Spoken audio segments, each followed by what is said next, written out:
Hey guys, this is Umar Productions, aka Nana 4673, and how long have I been dead? I've just returned to the land of the living. No, not really. I've been gone for so long. I am so sorry. Um, how long has it been? 6 months? Oh, no biggie. I am very sorry. To the people who don't know, this is not the entirety, and this is not entirely excusable, but small part was I recorded the last Bahadur part,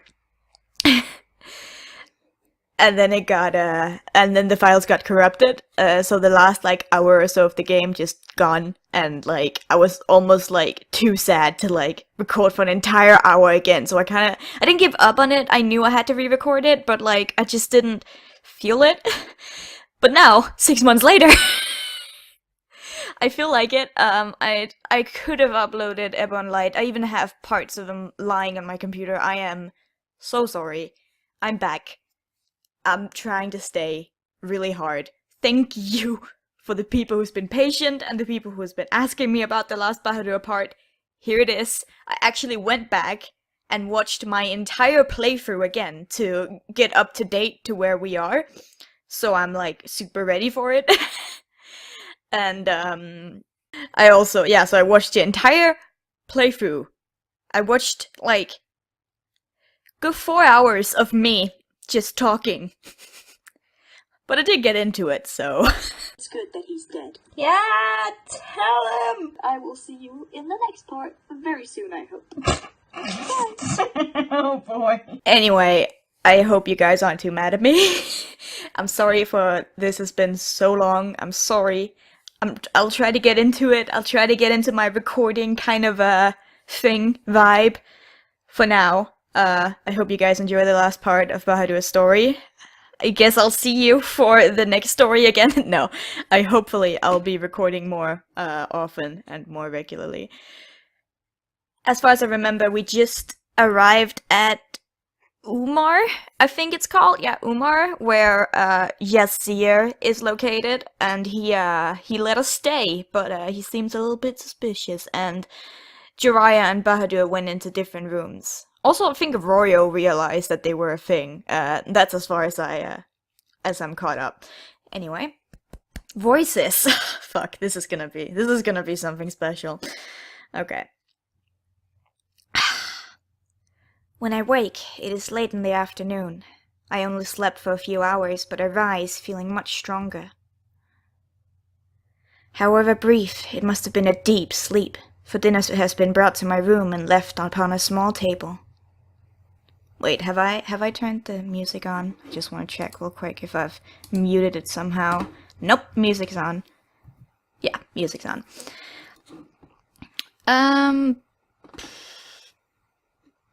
I don't trust them. I don't trust them. My stomach keens, but I would rather eat with Bahadur than alone. Instructions be damned, I want to see him. But when I try the handle on my door, it does not budge. I tug and rattle it, but it still refuses to turn. I'm locked in. Stepping back in shock, I finally take the time to look around the room. Really look. The windows are large and paint the walls in warm violet glow of the twilight sky. They're barred from the outside. They will not open, and even if I were to smash the glass, the iron bars would hold fast. The thought flits through my mind. Why would a nobleman put bars on his guest room's windows before being swallowed by the much more immediate concern of what is going to happen? Excuse me? I go back to the door and call through it into the hallway. Is anyone there? Keep composed. Come on, Jiraiya. I said excuse me. I appear to be locked in. I wish to speak with Lord Jessia at once. Nobody answers. It is a sturdy door. I won't be forcing my way through it anytime soon. A mess of jitters. I'm forced to pace the room, thoughts swirling uselessly at the mercy of my host. Yeah, fucking told you. It is a long time before I hear footsteps approaching from the hallway. There's a knock on the door. Eventually, the lock clicks and the door begins to open. Run! Sorry. I don't wait. I throw myself forwards, hoping to barrel past whoever is on the other side of the door. Unfortunately, it's Royo. She intercepts, pushing me back into the room with only one hand on my forehead, easily. Then the door closes behind her, and now I am not only trapped, I'm trapped with her. Be nice, I'm doing you a favor. You call locking me in my room a favor? Oh, well, no, not that part. But the whole being here to talk to you thing, that's the favor. Did your seer send you? He didn't technically forbid it. Royo sighs and scratches at her elbow. Look, I can't answer any questions, so don't bother asking them. But you don't deny that I'm being held prisoner. Well, it'd be a bit pointless at this point, wouldn't it? And for the record, Princess, that was a question. Cut it out. Then why are you here? The big guy's been making a lot of noise, pounding on the door all night, demanding that we let him see you. Bahadur, obviously we can't do that. I told him you were safe and unharmed. Didn't make him shut up. But it got me thinking. If you care about him even half as much as he frets over you, I just thought you'd want to know. He's safe. We're not going to hurt him. Bahadur, if he's confined, I can't even imagine how many guards and how sturdy a door they must have behind him. Have him behind. Whatever. Anyway, that's it. I'd better get back to work. And what am I supposed to do? Relax? I can have tea brought if you'd like. Perhaps a book from the library? No. Roya shrugs and heads back to the door. She pauses and turns to me, and gives me a look that would be sympathetic if it wasn't so hardened. Do you want me to pass along a message to Bahadur? You would give him a message from me. Her offer has left me incredulous. It has also left me... Nah, Roya's cool. Roya's cool. Please tell him... I bite my tongue, trying to get my thoughts in order. Easy, Princess. Take your time. Look, I don't know if you killed the Shah or not. Ask almost anyone out loud and they'll call you a murderer. But if you ask the right kind of people, they'd call you a hero. So yeah, hence the favor. If you really wanted to help me, you could... Gonna stop you there, kid. Before you start spouting off about escaping or whatever, I better make one thing clear. I'm your seer's woman through and through. I said you wouldn't be harmed, but that's only if you play nice, got it? Now, you got a message for the big guy or not? Tell him not to worry. Tell him I am safe and unafraid. Tell him that we'll get through this, just like we always do. And tell him... Oh, the farm! Tell him to remember the farm. Let the memories comfort him, as they always comfort me. Okay, think I got it. I'll bring you breakfast in the morning. Until then, Lady Jiraiya. I love how kind of unenthusiastic Royo is. I like her. I'm looking so much forward to her route, you have no idea. It's almost painful. I am looking so forward to her route. She leaves, and then I am alone, in the fading light. Heart heavy, I watch as the black ink of night spills across the sky, blotting it out until I am left in darkness. Still, I sit and wait. Royo comes in the morning as promised with breakfast, and with a reply. Did he say anything? Yeah, trust me. Oh, I deflate. Is that it? Royo shrugs. Trust me. She repeats the message in a ridiculous baritone. Trust me. That's what he said. Though, I thought it was kind of lackluster, but maybe it meant something to you? I shake my head. Oh, well. She pats my soldier. My soldier standing right beside me. He's always here. No.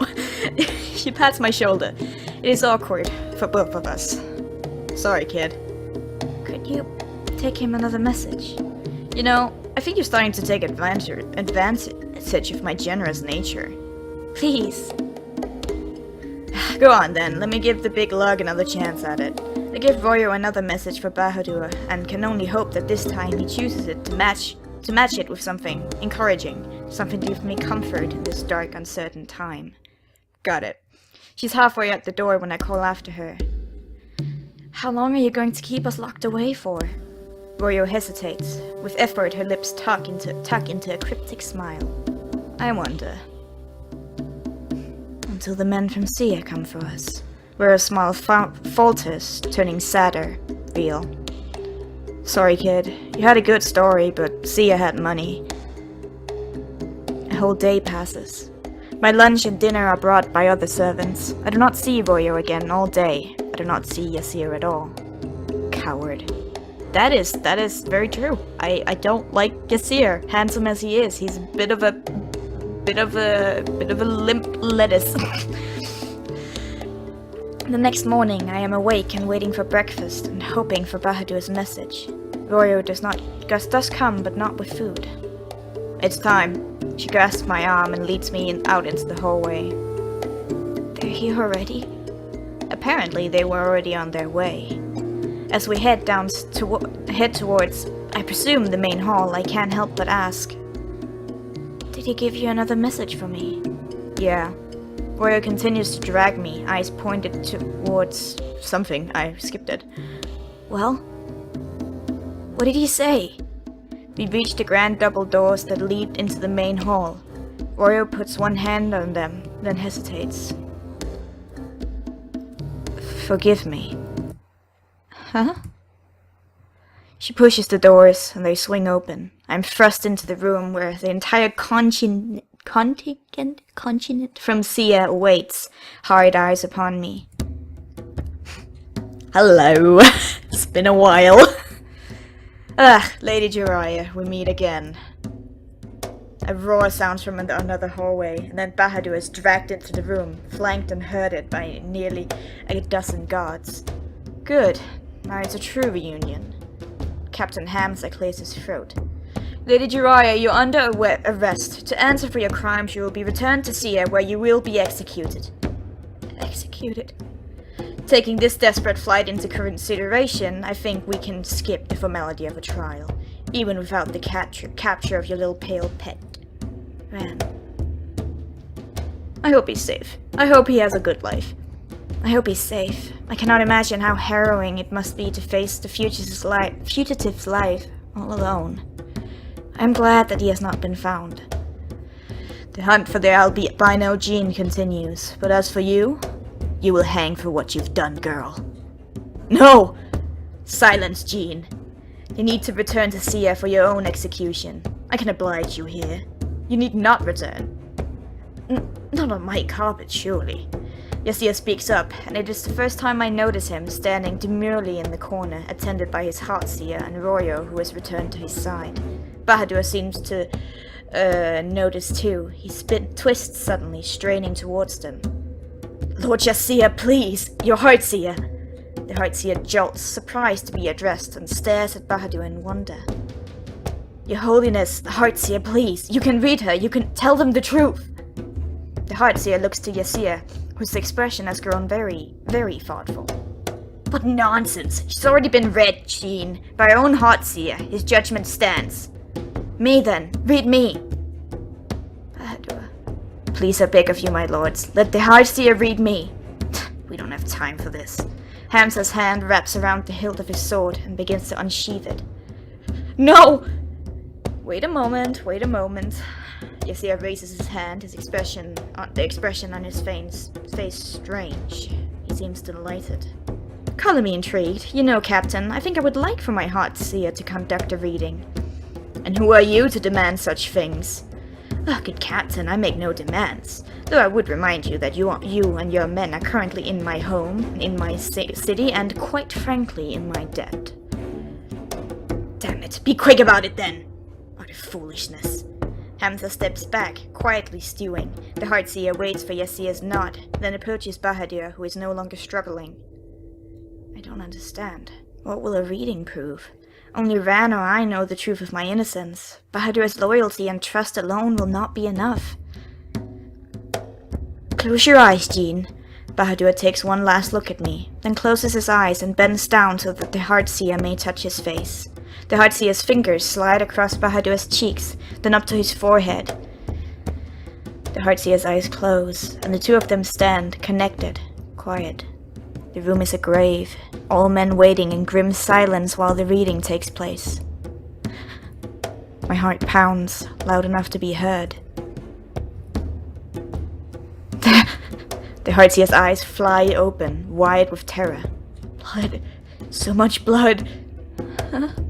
He stumbles backwards a few steps, then keeps retreating, looking upon Bahadur as if he was something monstrous. His voice is little more than a savage hiss.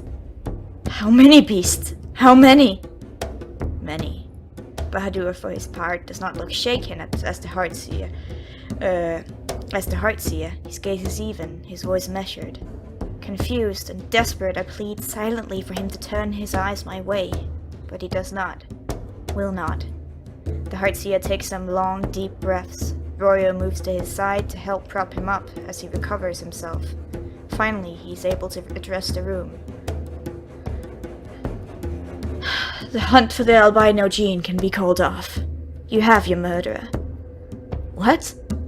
What? This gene killed the Shah. No. No, not Bahadur. I look to him again, disbelieving. This time, he meets my gaze with hooded, afraid eyes. Forgive me, he said. It's true. It's a whisper, too low to be heard above the sudden din of the room as Hansa and his soldiers clamor for more from the Heartseer.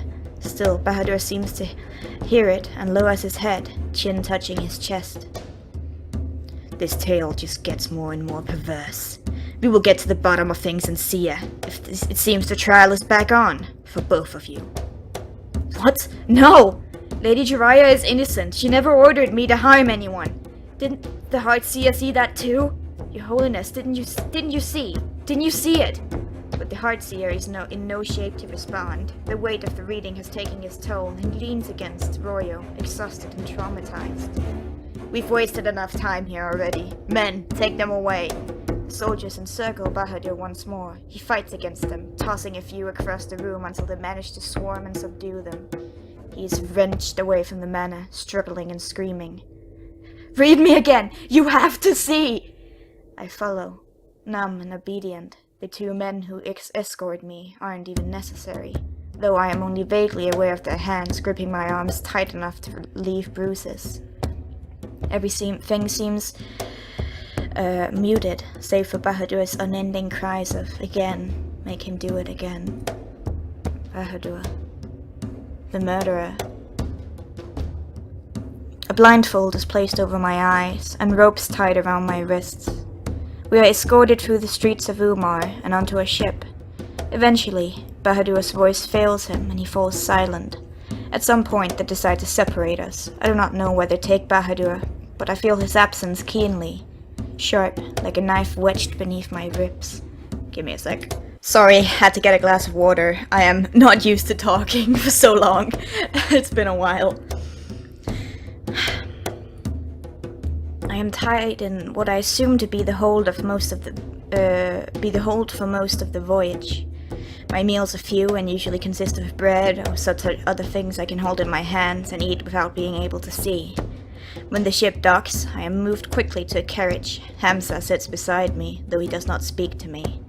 I am asleep, head resting against the side of the carriage, when there is a sudden jolt and everything comes to a stop. What the hell is going on? We've lost a wheel, Captain. It'll need to be replaced. How long will it take? It'll be quicker if you and your men lend a hand, Captain. And if the lady gets out. Hamza growls but does not refuse. He pushes my shoulder roughly. Get out. I fall out of the carriage as the door is opened for me and I am given a mighty shove. I'm still sitting in the dirt, sore and disoriented when I'm grabbed and dragged a little away from the carriage. Sit here and wait. I won't tell you not to try anything.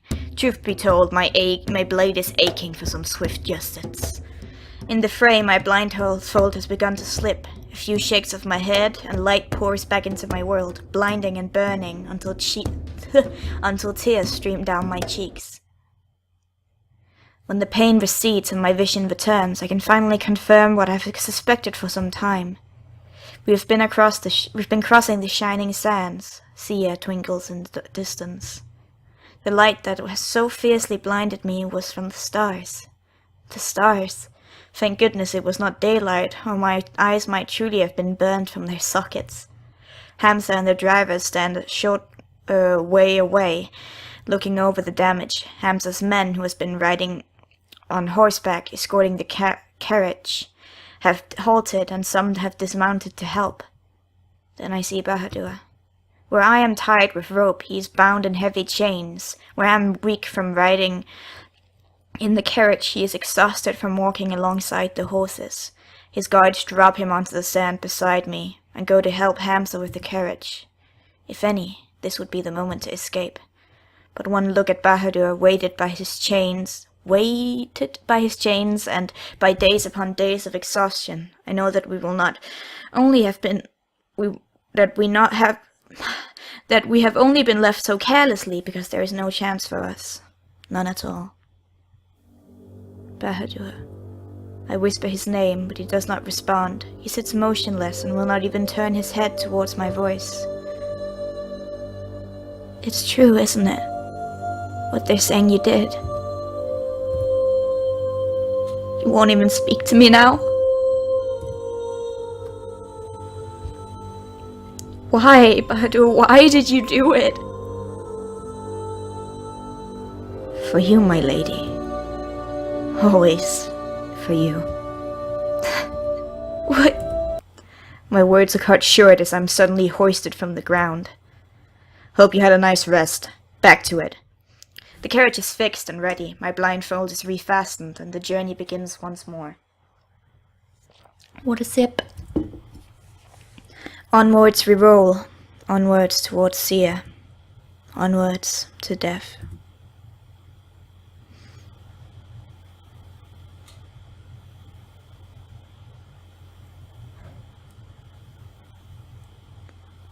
Wait, was that an important choice? And I didn't realize it? I don't know. Oh well, chapter 9. I think there's only 2 chapters left then. Let's just take that line down a bit. I do not know how many days have passed now. It seems another lifetime that Bahadur and I sat in Yassir's manor, foolish enough to hope that we were safe. When we were dragged back through the gates into Seer, I'd half expected to be greeted by a jeering mob, to be pelted by mud and stones, but we were bundled in, quick and quiet like an urgent secret. I was taken to the palace and thrown into this cell, and then nothing, for days. Logically, I know that my trial awaits, but as my waking hours crawl by with no light, no visitors save for the guard who brings me my meager meals, it feels as if I've been left to rot down here. And the way the guard looks at me, like I'm the very lowest kind of dirt, the way his eyes gleam in the darkness, hatred concentrated into the pinpricks of his pupils. At least for now, I am free of that hateful gaze, left to rock sadly in the dim candlelight.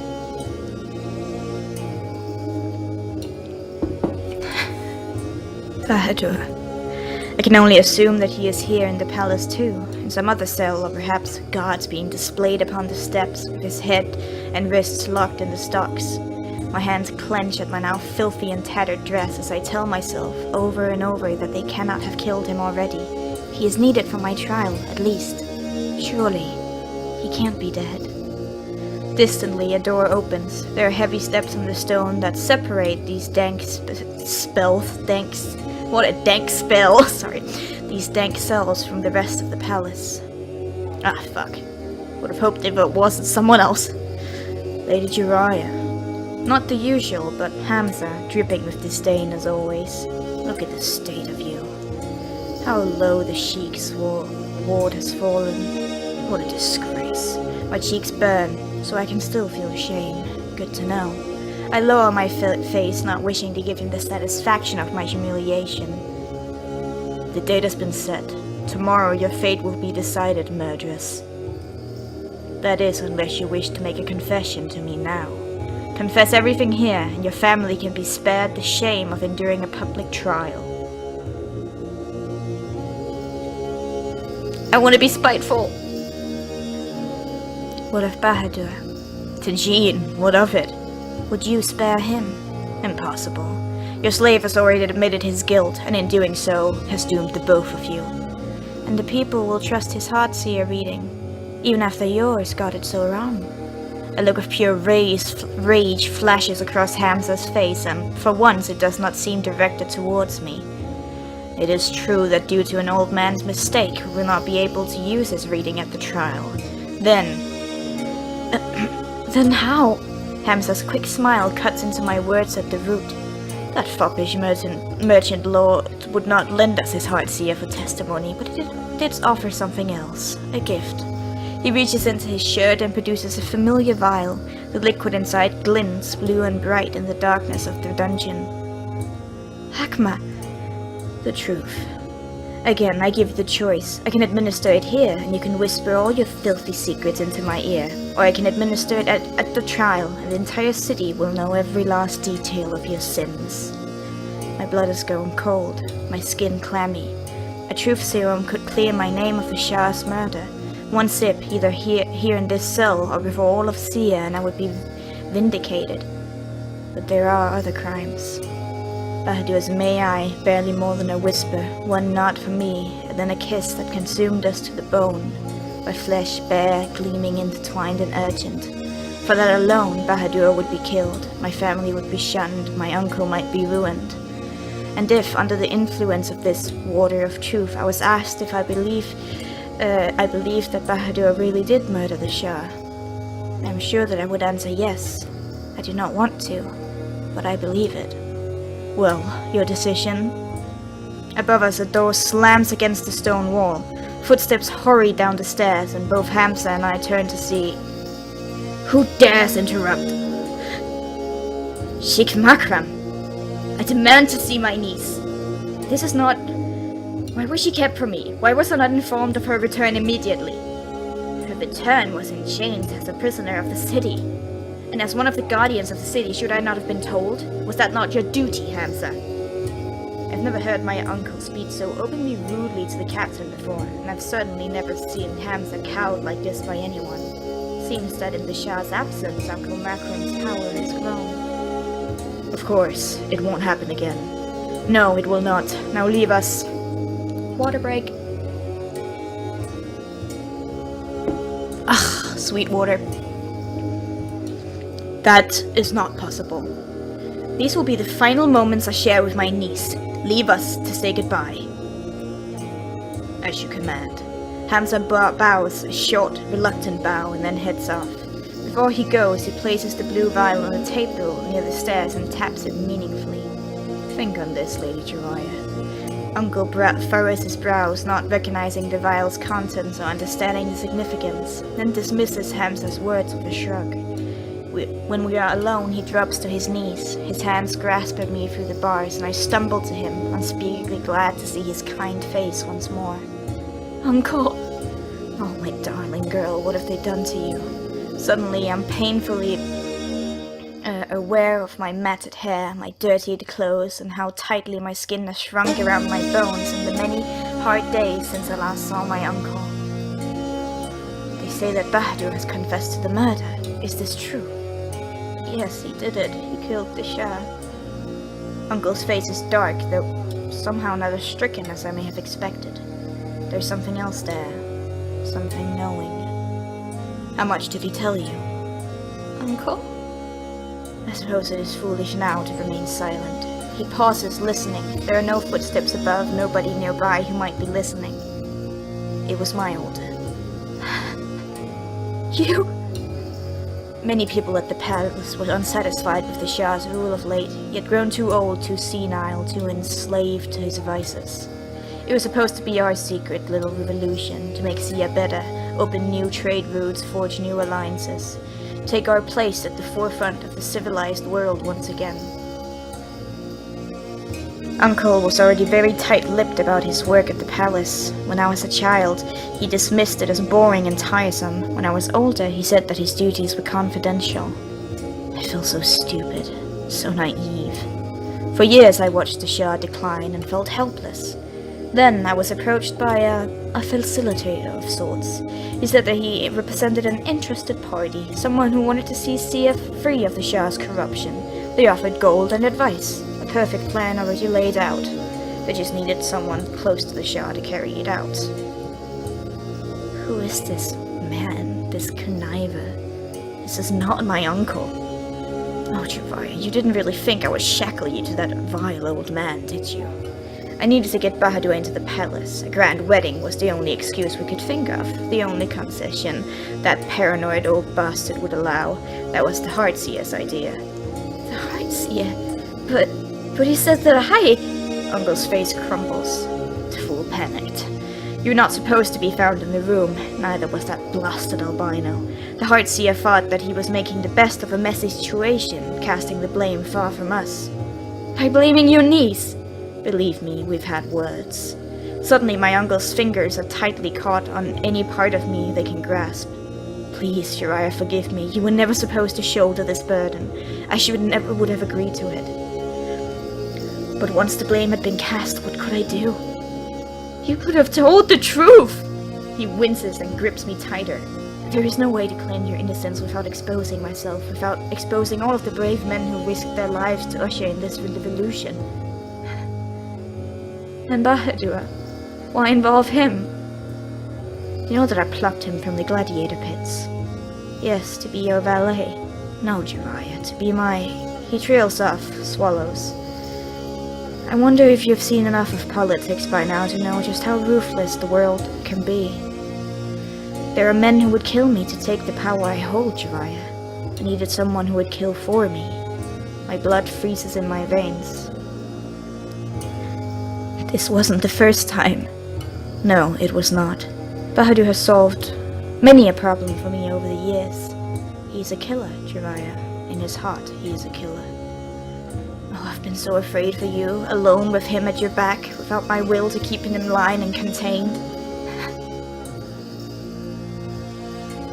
You bastard! You said that you feared for me, yet you did nothing to protect me! Bahadur has kept me safe.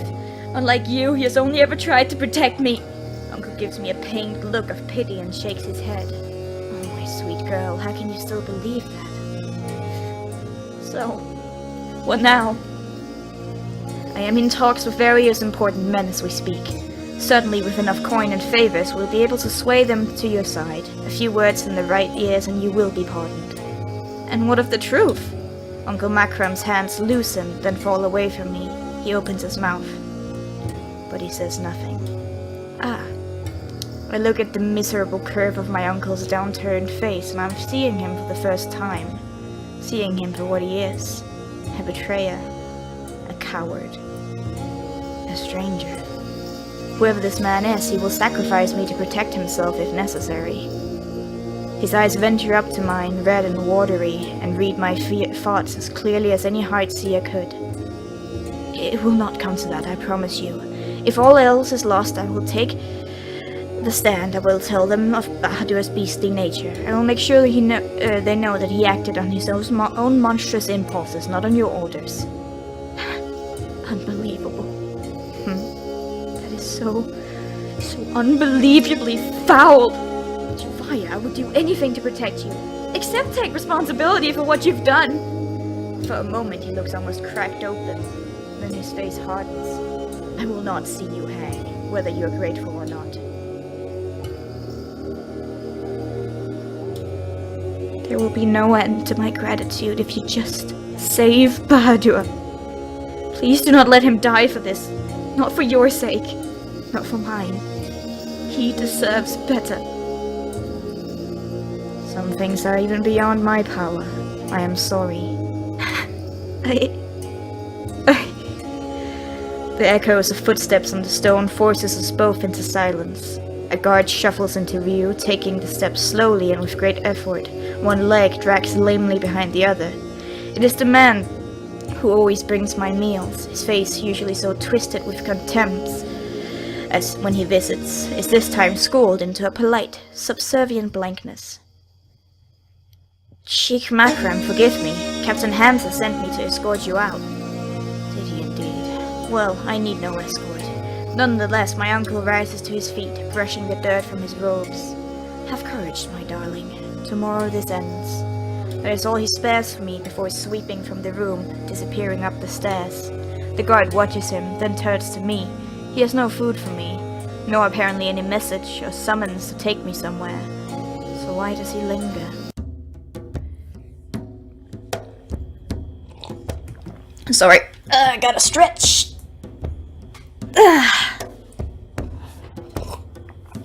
Alright. So they finally decided, eh? You'll die tomorrow. If I am found guilty.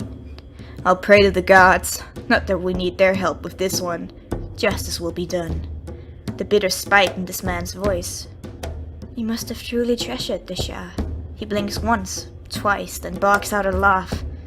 Let the Shah rot. Nah, seeing you hang will be a personal pleasure. The guard shuffles closer. You know I was supposed to be a sergeant by now. Captain Hansa said so himself, that he was going to promote me once this business of the Shah's murder was all done with. Now look at me hobbling around, tending the dungeons, waiting on prisoners like a goddamn waiter. Not a sergeant, not even a foot soldier anymore. You don't recognize me, do you? Recognize him? Should I?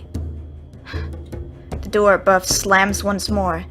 This time, it is not just one guard who comes in, but two, with Bahadur in tow. He does not strain against his chains, letting himself be dragged along, but when he sees me, he jolts, eyes going wide. My lady. Bahadur! I thrust my hand through the bars and managed to brush my fingertips against him. His skin, normally so warm, is cold and moist to the touch. The only heat in the room seems to be coming from the guards who watch us with nothing but burning bitterness in their eyes. How about these two? Remember them? One of the men had an eye patch beneath which peeks the edges of a pink and nasty scar. The other holds up a hand on display to show a row of mangled fingers broken and mended at crooked angles. I see now. The three of them together, I see it. I remember. How about you, beast? Bahadur stares at each of them in turn, blinking in incomprehension. Bastard, can't even tell his own handiwork. I did this. These were the three men we met in the desert. The one with the eye patch, he was the brute who was challenged Bahadur to a fight, before he was left lying in the sand, unconscious with a broken face. Oh god, he lost an eye? The other two, the one whose hand Bahadur crushed and the other whose leg was pierced with his own sword. We never meant to hurt you. We would never... Pretty words. Tell them to our wives, to our children. Tell them why there's no more bread on the table. Would have been kinder to kill us, but no. We get to live out the rest of our long, ruined lives while you two... You! Quick death, isn't it? Hanging. Too quick. I am sorry. The guards with the limp crosses to the table and picks up the bottle of Hakma. When he turns back to us, his grin is wide and terrible. I heard some incredible things about this stuff. Makes a person lose their senses, lose their humanity. His gaze focuses on Bahadur. Heard what it can do to a gene too. Drop or two and whoops, that little shred of humanity that separates you from a wild beast? Gone. Frightened and still regretful, Bahadur bends his head to apologize once more. As soon as his mouth opens, he is grabbed on either side, his head held while the bottle is popped and contents poured through the lips. Bahadur jerks away and the bottle goes flying, but too late. It smashes on the ground. Only a few drops spill onto the stone.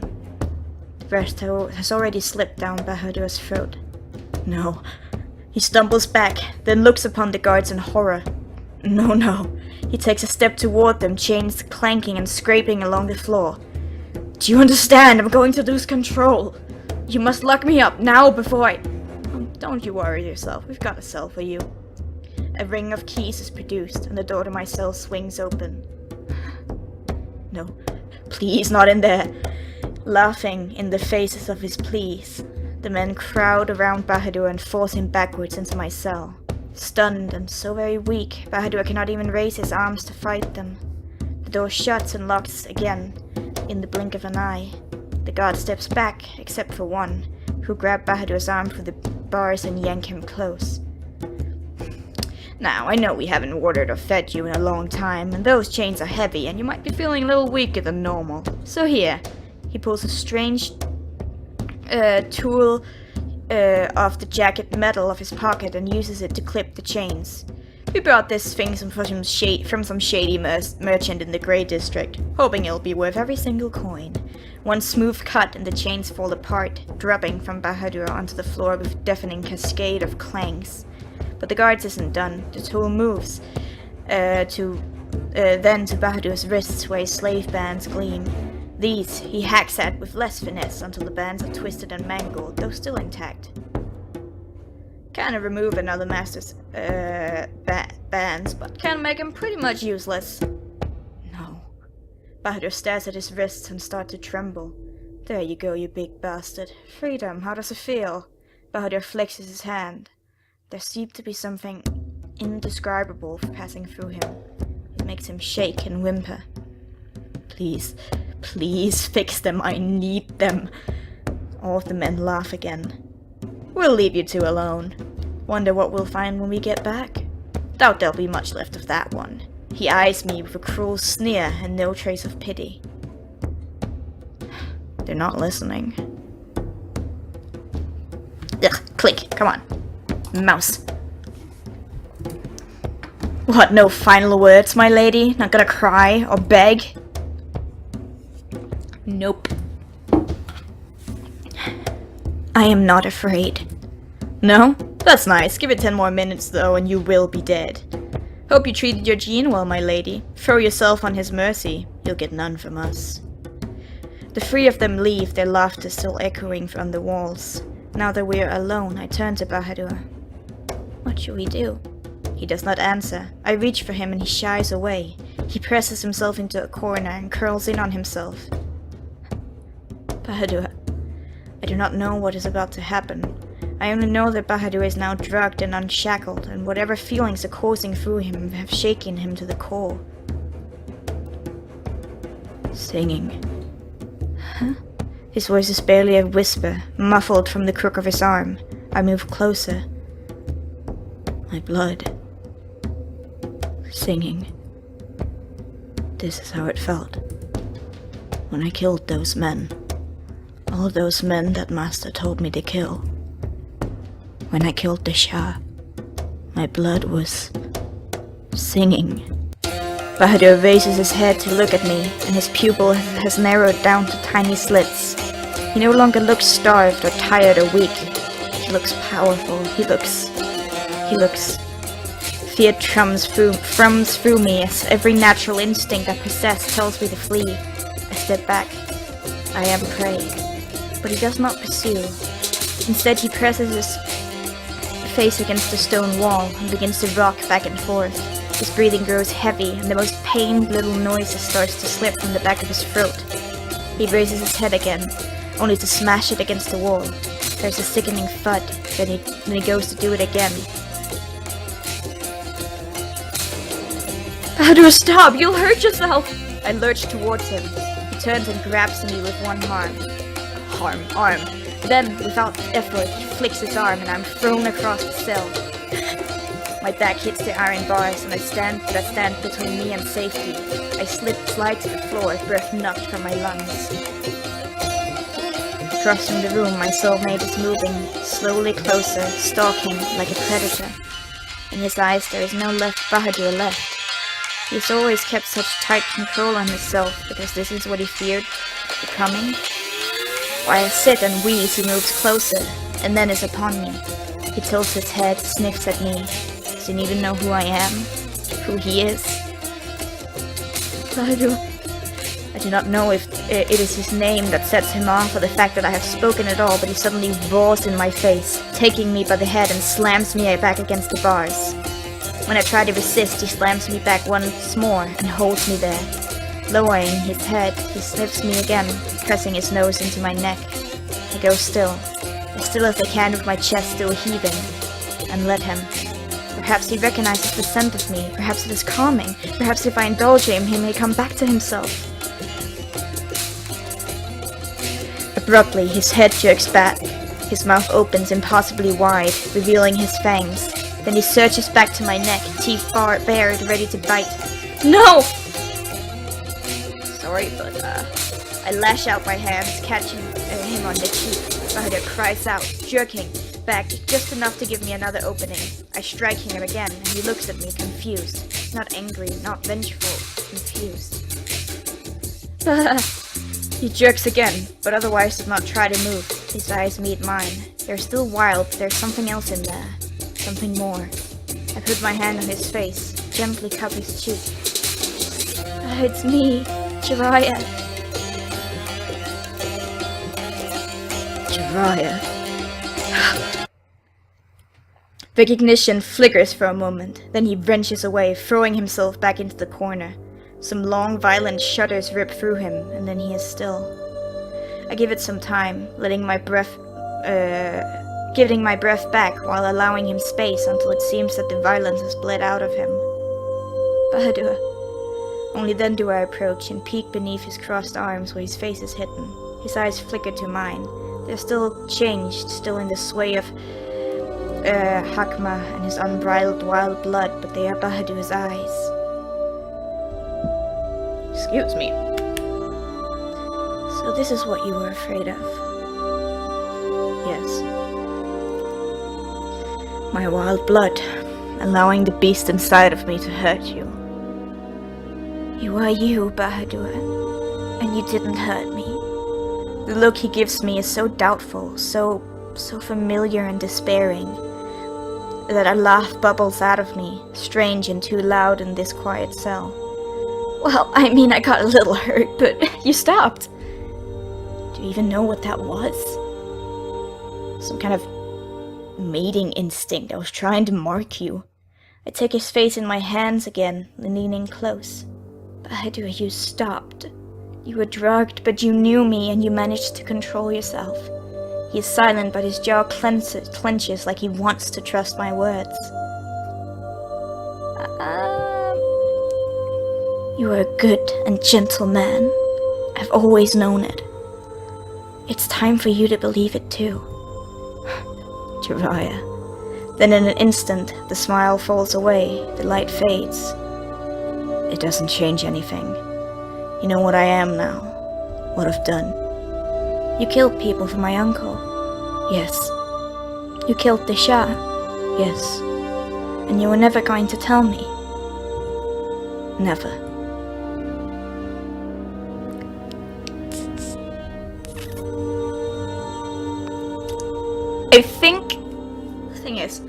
I think he was thinking that he protected her, but actually, it would just hurt him too much if she hated him. That's what I think. So, he was a coward. And Jiraiya ain't no sugarcoater. You were a coward. Yes, always. Because I couldn't stand the thought of you looking at me like you did when the Heartseer gave his reading. Because I've always known the day would come when you saw me for what I am. The weight of those deaths is not yours to carry. My uncle was the one who gave the orders. I want the words to be strong, but they come out weak and strangled by tears. No. He gave the order, but it was my hand on their throat, my knife in their gut. My blood singing as I extinguished their lives. And the Shah. In Umar you said that if his death meant that I was free of him, then you were glad. Bahadur's eyes meet mine just for a moment. They are defiant and unashamed. Yes. I remember his words back in the desert. For you. Always for you. Then it's my fault too. I made you kill. What? No. I told you I wanted to kill that man for you. I wanted to protect you. Because I am your master. No, because you were a good woman. And you deserved better than to be made the pet of a sadistic old man. Besides, your uncle had already ordered it. There was no other path for me to take. I pressed a hand to my temple, head starting to hurt, swirling with so much guilt, shock, and sadness. Gods, Bahadur. All we have done is try to ruin you. I should never have asked you to come with me. I should never have... My voice breaks. I should never have touched you. I had no right. Bahadur is silent for so long that I can't help but lift my eyes to see what expression might be on his face. I had not expected anger. I am not an imbecile. I was raised to obey, conditioned to take satisfaction in it. I fought in the pits because I was told that my ability to kill was the only thing of value that I possessed. I killed for your uncle for the same reason. It is true that there was no task too terrible or too demeaning that I would not perform it with pride. But do not try to diminish the things I've done for you, the things I've wanted for you by reducing me to a mindless slave. I didn't mean to. I would have lived or died at your uncle's pleasure, for your aunt, for any master, given them all of my years my total obedience. But from the moment I've met you, that tiny little thing that grabbed my hand without even noticing the claws, I knew that my loyalty and my love would only ever belong to one person.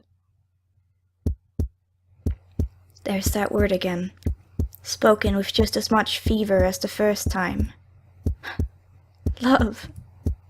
I've never loved anything else. Only you. So I beg of you, do not dismiss me as some pitiful, deluded creature. I have always known the difference between the nothing I feel for everyone else and what I feel for you.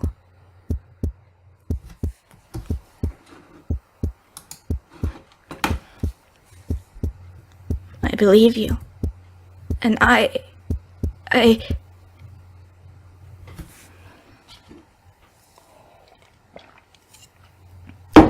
Excuse me, water break. A gasp, somehow both sharp and soft, breaks my words. Bahadur and I both start, then turn. Ah! Sorry. Okay, completely forgot about that she was here. What? Aunt Lamia, mistress. How long has she been lingering in the stairs? How much did she hear?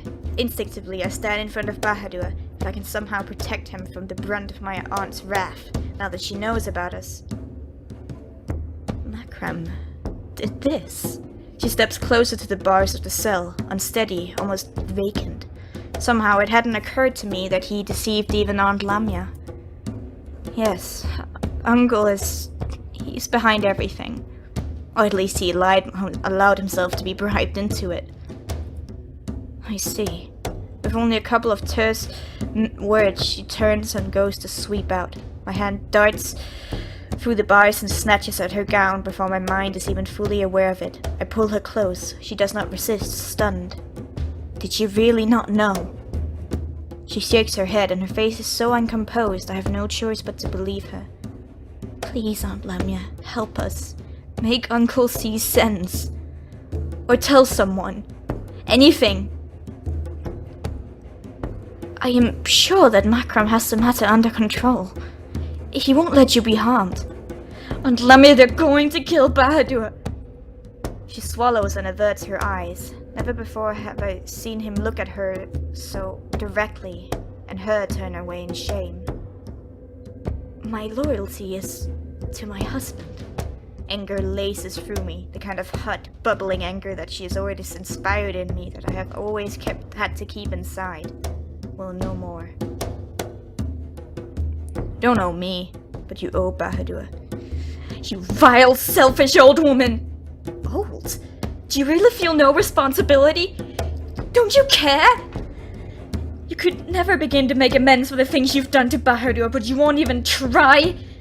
This is a chance for you to use your power for the right reasons. One word from you and you can save us both. Please, Aunt Lamia, tell them the truth. Unhand me.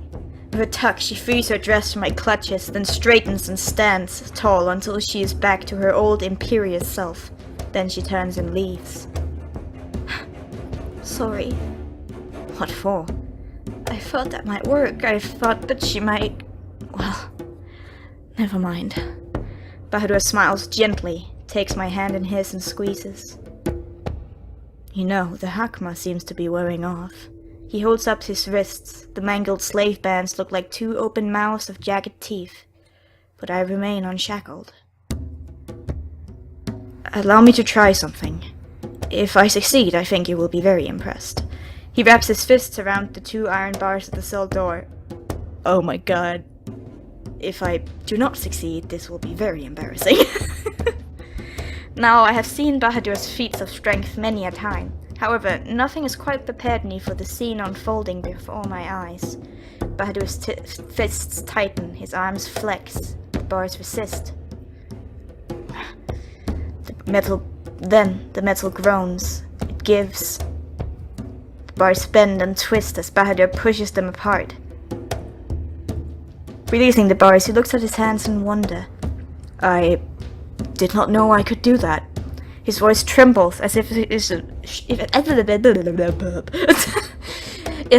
sure whether this revelation is impressive or frightening. It is impressive! Oh my god, I want muscles. I want muscles so bad. I'm trying to train lifting weights and stuff because I want to have muscles. I want to be strong. Taking his large hands in my own, I can't help but stare at them. You're incredible. Thank you. Do you think you can slip through? Leave it to me. It's a tight squeeze, but I manage to slide between the contorted bars, and before I know it, the damaged cell holds me no longer. I grab the keys hanging on the far wall and unlock the cell door. Bahadur emerges and places his warm palm on the top of my head. I have a bold proposition. A cheeky little smile tucks at the corners of his mouth. I answer it with my own. Now, Bahadur, you wouldn't be about to suggest that we escape. It turns out I have rather enjoyed being a fugitive. Warmth spreads through me. It wasn't bad, was it? Bahadur reaches out, fingertips brushing my cheek, and for only a moment before falling, to take my hand in his. Let's go. I nod, and then we are running. Yes, go! Uncle Makram, Aunt Lamia, Hamza, Yassir, forget the whole lot of them. As long as Bahadur and I have each other, that will be enough. The endless winding halls of the palace are foreboding and full of nothing but painful memories. Our feet pound against the floor, our breaths quick and harsh as we slip through the corridors, avoiding the eyes of any servants or guards who might try to stop us. Of course, excuse me. Our luck could not last forever. Turning a corner, we come face to face with a maid carrying a pile of linen. Excuse me, a bit stuffy. She stops, looks to me, looks to Bahadur, blinks, then screams. Bahadur tucks me, but I'm already moving. 1 step, 2, 3, 4, 5, 6, 7. Halt! Guards seem to pour from every direction, spilling through the corridors and converging on us. Spears and swords point at us from all angles, and all that is around is the echo of footsteps. More guards on the way. Bahadur looks at me, and I see the question in his eyes. You want me to kill these men? I shake my head. I do not want him to kill on command ever again. What do you want to do? I do not want to kill them. By now the point is moot. Regardless, there are too many of them, and we are surrounded. Well, well, well. I must thank you, Lady Jiraiya. This is a much-needed conclusion. Captain Hamza steps through the gap his men make for me. His men make for him. Captain Hamza steps through the gap It's fuck! Captain Hamza steps through the gap his men make for him. Thank you. Coming to stand before us, lips spread into a ghastly smile. You are not very charming, Hamza. Not at all. No need for a messy trial. I have more than enough reason to kill both of you here and now. In one swift motion, Bahadur's sword, Hamza's sword slides free, and the tip suddenly is at my nose. You will have no final words. You will die an animal's death, and by the morrow your body will be rolled into a ditch to rot. Yes, I rather like that. A fitting end. He steps forward, hand outstretched to grab me at my hair or neck. I feel Bahadur's body string into motion beside me. Then... Gentlemen, that is enough! All heads turn. Lamia strides into the room, Uncle Macram in tow, being dragged by his ear like a naughty child. My own earlobe ache in sympathy. They remember the vicious tightness of my aunt's grip. They finally letting go, she pushes Uncle Macram's back and he stumbles forward, looking about completely dumbfounded. What is the meaning of this?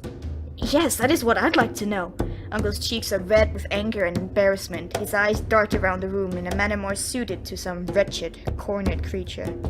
My niece is innocent. Yes, so she and your husband keep on insisting. So is the Jean. The Jean has confessed. The assassination was orchestrated by my husband. Lamia! I gape, open-mouthed. What a desperate new trick is this? Aunt Lamia holds some crumpled papers up, high in the air. I found this correspondence in his quarters here at the palace. They incriminate a number of the Shah's most trusted men, and I think you might want to look into this mysterious benefactor of theirs.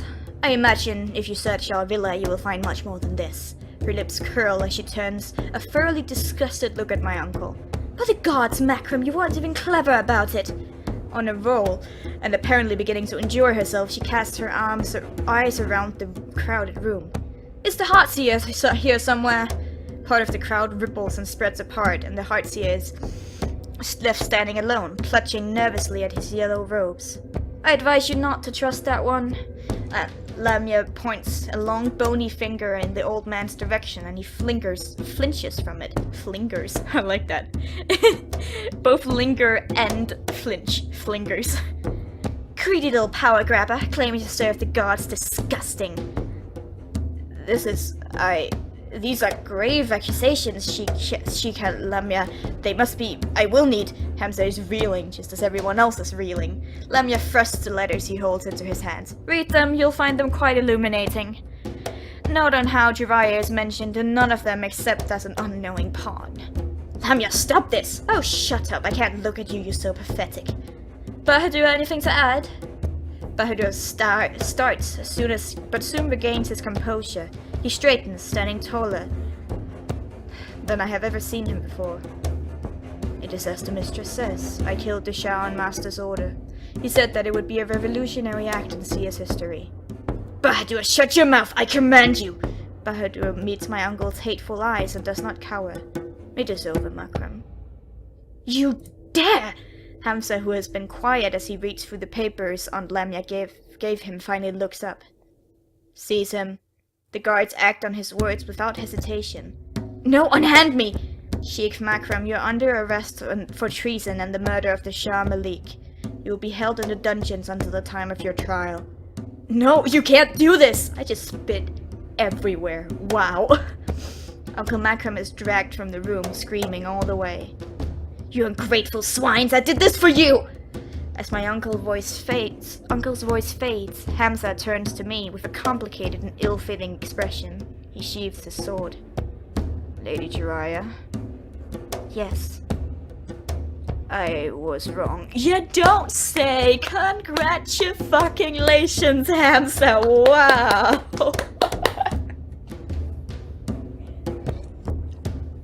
Not like we haven't been trying to tell him for the entire fucking hell. A beat, then another, and then it hits me. Was that an apology?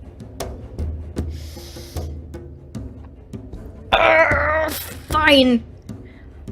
Jiraiya is not as petty as me. Well, that's probably the best I'm ever going to get from a man like him. I managed a terse nod in return. His face relaxes a fraction, and he seems satisfied. Back to his duty, Hamza turns to his men and says, Take the Jean. 10 guards step forward, one, trepidation clear, but Bahadur does not resist. Stop this! He's told you everything! True, looks like we'll have more than enough evidence for the trial, even without the Jean's testimony. We can execute him here, and you can take the body home to bury or burn, if that would please you. What? No, you can't! He's still a killer, Lady Jiraiya. He was under orders from his master. You know that he couldn't refuse. Still, the law is clear. No, this is wrong. Once more, Hamza's sword is drawn. He turns to Bahadur, who meets his gaze with clear, unflinching eyes. Stop! Fucking I throw myself between Hamza and Bahadur and stretch out my arms. You cannot do this! Lady Jiraiya, move. My lady.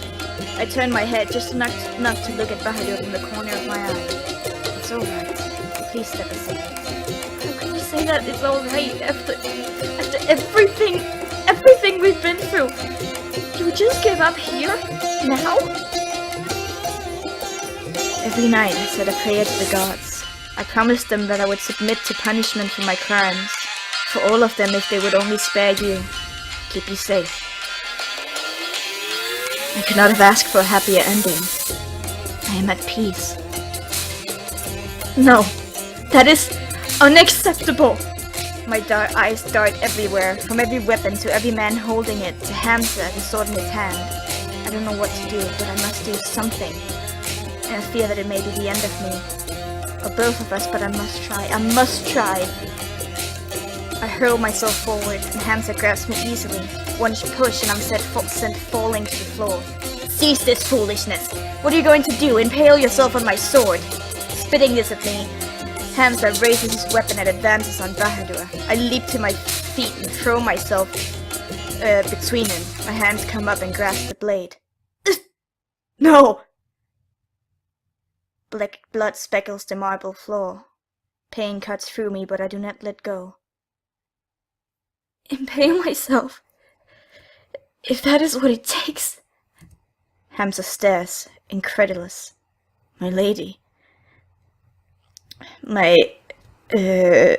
Bahadur reaches from behind to take my trembling, bleeding hands and lower them from the blade. Oh, for goodness sake! Aunt Lamia's voice cuts through the room, and once again all attention is on her. Such an embarrassing display, I can't stand it! Captain, put an end to this, release Bahadur! You know I cannot do that, Sheikah. He is Jane, a weapon. Do we destroy the mugger's knife, the poisonous glass, the spear of one of your soldiers? It is different. No, it isn't. She shuts him down, as is her talent, with a dismissive, cold statement that brooks no argument. You may be getting used to getting your way, Sheikah, but this I can't just... Hamza won't back down, but it seems that even he can be rendered red-cheeked and stammering when faced with the full force of my aunt's wrath. I do like, this is the thing.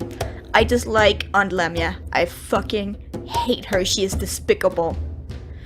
And that's why I find it so interesting that she is the one who saves them. Like a fucking badass, I will say she does that, even though I hate her so much. She is the worst. She is fucking the worst, horrible, disgusting rapist. I hate her so much, but she did save our asses. It's a very interesting development. I could make a lot more trouble for your guardsmen, you know, for the trauma you've influenced upon my wrongly accused niece. And whichever ambitious little nobleman rises to sit on the Shah's throne, I shall make sure to let him know of my opinion on your bungled handling of the matter. Watch it, Sheikah. Do not forget that you yourself will be investigated in relation to your husband's crimes. I don't doubt it.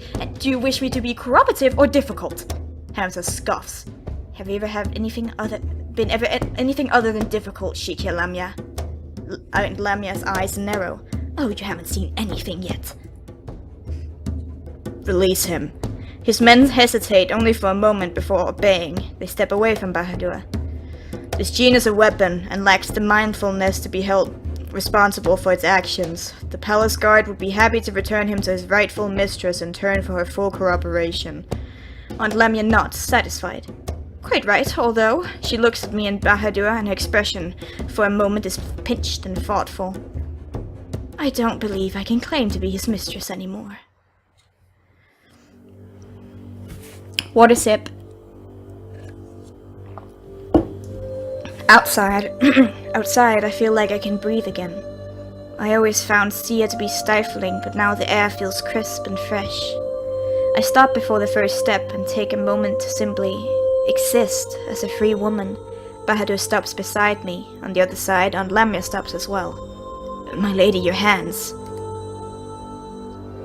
I am fine. You are shaking. You're mistaking. You're bleeding. Hardly. You are impossible. He softly takes my hands and closes his own over them. I will tend to them as soon as we return to the villa. Aunt Lamia's eyes are sharp upon us, but she chooses to say nothing. It is a truly strange moment, the three of us standing together on the steps of the palace. My aunt sighs and tucks a stray hair behind her ear until she's immaculate once again. I cannot forgive her. I will never be able to forgive her for the things she has done. But I would never have believed that she could do something like this for my sake. I'd have thought that you would approve of Uncle trying to attain more power. I feel Aunt Lamia's eyes on me, keen in the dark, but cannot seem to meet them just yet. True. To think I'd always criticized his lack of ambition. And he doted on you, spoiled you. I always told him you're too soft on the girl, but he was always so fond of you, Uriah. To betray you, to allow you to face execution rather than take responsibility for his own botched coup. How unforgivably cowardly. She clasps my shoulder, and finally I look up. Family is family. He may have forgotten that, but I will not. I am stunned. That is the kindest thing she has ever said to me in my entire life. Aunt Lamia lets out a shuddering breath, then withdraws. She blinks, and when her eyes reopen, they are as cold and distant as they ever were. Well, you two, what now? Oh my god, we're going on a ship! Ah! The ocean is calm today. The waves lap gently at the side of the ship, and the cloudless blue sky shines above like a good omen. Looking out towards Umar, I can only hope that it is. Bitterness rises in the back of my throat as I remember the last time I set eyes on this city. This time will be different. I've been repeating this mantra for days now. Unbidden, more dark memories rise to whisper doubts in my ears. The sting of betrayal as we were dragged from the city in disgrace. How close Bahadur came to losing his life to Hamza's sword. The disgust on Aunt Lamia's face when I told her that we would be leaving, where we would be going and why. Her words spoken so clearly and unfaltering. Go then, but know that you have no home to return to. A pall has fallen over me, so much that the sky itself seemed to have darkened. My lady. Oh, Bahadur. His hand lands on my shoulder and stays there. That alone is enough to calm most of my black thoughts. Are we mad? For returning? Bahadur shakes his head. I do not believe so. This time will be different. Word for word, he matches the voice in my head. Thank you. I'm sure you're right. When the ship docks, Bahadur fetches our luggage and carries it himself, refusing any and all attempts to help him with even one bag. Even everything I own in the world, everything either of us has. Excuse me. As we join the line to disembark, I can't help but waver once again. How can you be so sure that things will be different? He looks at me and smiles. Because this time we are invited. We walk side by side through the crowded streets. As busy and colorful as I remember. After a while I begin to lose confidence in our path. Are we going the right way? Bahadur winces. I admit I'm not too sure, even with the directions we were given. Perhaps that way? We wandered the streets in that manner for a while, sometimes doubling back on ourselves, sometimes standing in the middle of an unfamiliar street and scratching our heads. Oi, you two! The obnoxious voice belongs to an even more obnoxious owner, but I will admit a relief to hearing it. Aw, don't call her obnoxious, I love Royo. There you are, I've been waiting for ages. Royo, you see, as captain of the Royal Guard, waves us over with a huge, unabashed grin. We crossed the street to meet her, standing outside a pretty house with a red door. Nice to see you two again. Holy hell, big boy, have you grown? Captain Royo. Bahadur returns her greeting with a cool reserve. She scratches her cheek, chafing under the awkward heaviness of the atmosphere, but he gives no quarter. Yeah, so, guess you're still pretty pissed off, huh? I'm not angry with her. You were not to blame. See, Lady Jiraiya, I knew you'd get it. I'm the good guy. And, you know, Lord Yasir, He's sorry too. That's why he wrote to you and invited you back here. He regrets the part he played in, well, whatever happened. He just wants to make amends. And how does he intend to do that? The way any shiny-ass nobleman with more money than he knows what to do with would. With a grand gesture, of course. With that, Royal steps to the side and throws out her arms. It takes a moment, but then I realize she's gesturing to the house. I don't understand. Really? I thought I made it pretty obvious. Well, anyway, here. She hands me 2 rolled pieces of parchment. I unfurl one and find... What is it? It's a deed to a house. Waving her arms once again, Royal beams. This house, to be exact. Bahadur and I are both struck dumb, stunned. Royal straightens, losing the comedic grin. When she speaks, her voice is firm and serious. Do what you will with it. Lord Jasiah just wants you to know that you have a place in Umar, if you want it. Still dazed, my fingers tremble in the second roll of parchment. Royal's gaze dipped to my hands, then she hastily drops into a bow. Well, I'd best be off. Hope to see you around, Lady Jiraiya, Bahadur. Don't text me. Eyes glinting, she takes her leave. Bahadur's attention turns to the paper I'm currently struggling to unroll. What is the second paper, my lady? My hands are fumbling because I have some idea. When I first received the letter from your Lord Jasiah begging my forgiveness, I had written back, saying that I would accept his apology on one condition. Finally, the parchment unravels and my breath catches. This is it. This is it. Bahadur waits, confused. I pass him the paper, remembering too late that he will be unable to read it. He squints at the parchment and then looks back to me. What does it say? I move to his shoulder and move my finger along each word as I read them out loud one by one. Lady Jiraiya of Seer hereby relinquishes all right and ownership of Bahadur Jean, of black hair and yellow eye. On this day, my voice shakes and stutters as I struggle to keep reading. Outstanding debt. No. I don't. What does this mean? It means that you're a free man. I press the parchment into his hands. Keep this safe. They're your emancipation papers. He's still, so blank. For a moment my heart lurches. He said that he did not want freedom, but surely, now that he is no longer bound by fear of his wild blood, can you really do this? Well, it was a rather vicious fight getting Aunt Lamia to officially transfer your ownership to me before we left, but she did it in the end. So yes, I have every right to release you from your service. Did I... Water? I stumble and stutter, and Bahadur's intense gaze does not quell my nerves. My lady, Laughter rises from me, breaking me from my fear in a moment. I waggle a finger at him, teasing. You cannot call me that anymore. No, I suppose not. He's still too quiet and too expressionless for me to feel at ease, but it looks as if acceptance has been achieved. Clearing my throat, I attempt to cover my awkwardness with conversation. So, Bahadur, as a free man, what is the first thing you want to do? His eyes meet mine. A moment passes. Suddenly, he is surging towards me, hands landing heavy on my shoulders, fingers tightening. He pulls me in, then stops hard. Releasing me at once, he takes a step back, turning back and forth in panic, checks to see if anyone might have noticed this moment of indiscretion. Choked by fondness, I close the gap between us and reach up to cup his face. No one cares. His hands are shaking. Do you want to kiss me, Bahadur? Always. Well, you could, if you just...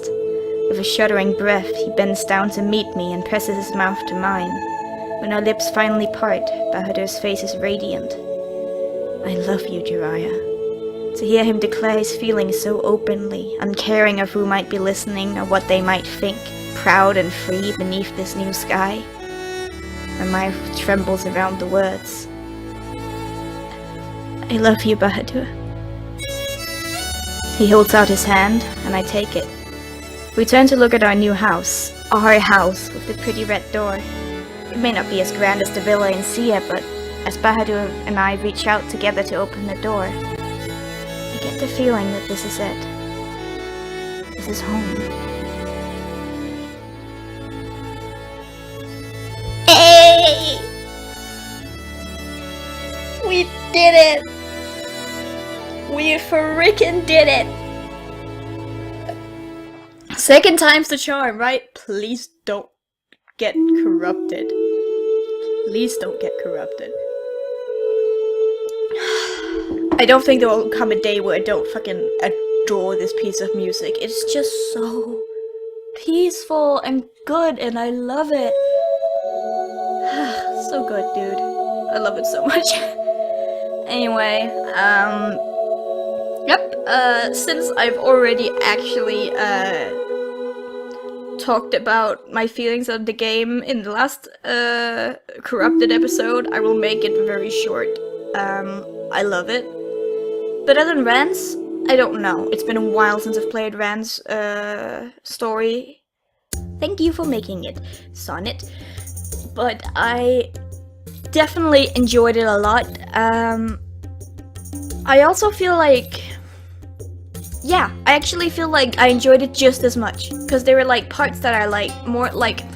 What I really liked was, in Van's story, I really liked their mounts when they were in the cold mountains and when they were like in the hot spring and kind of like all of those like nature things. But when they came to the cities, I was a little less. It was a little more and like the farm and stuff. But like with Bahadur, it was like fine in the beginning. But then as soon as they got to the farm, I loved the farm part of the story. It was so good. It was just so well done. Like, I believed that they had such a hard time leaving, and I love that they wish they would be able to be more sprites so I could see the old blind lady. That would have been so great, because she was such a vital character for both Bahadur and Jiraiya.